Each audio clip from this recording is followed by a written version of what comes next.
Garbage headlined a special gig in Edinburgh last week to mark the opening of the Scottish Parliament.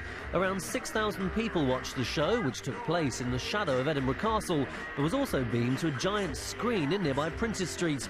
The gig rounded off a day of ceremony and celebration, during which the Queen officially inaugurated the first session of Scotland's own governing body for nearly 300 years. A first too for Shirley Manson, who'd never played her hometown before.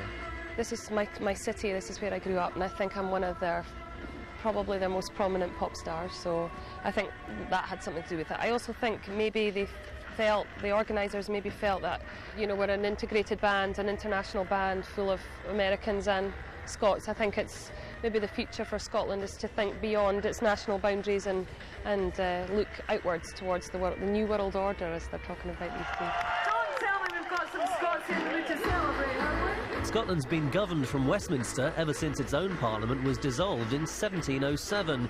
In the past 20 years, resentment has really grown, partly because the majority of Scots were voting Labour, but decisions concerning them were being made by a Tory government in London.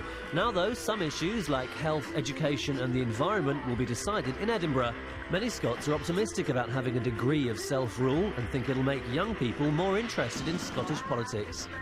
This has been a huge day in our history. And I have to say, my 13-year-old daughter was up here today with all her friends. She wanted to watch the ceremony. She's got a huge understanding of it. She actually motivated us. Why is it important for you to be here tonight? Because it's getting a step closer to the independence of Scotland. Scottish teenagers, I think it's less born now that Scotland's got its own parliament. They'll be a bit more interested, and hopefully that'll put a lot of them into it and get a lot of them into politics a bit more. I look at my 3-year-old nephew, who's absolutely the light of my life, and he's not cynical and he doesn't know anything about the past. And I think things could change. There's no reason why they can't, and things could be better for that little fella. So I don't know why I'm being so positive, it's really unlike me.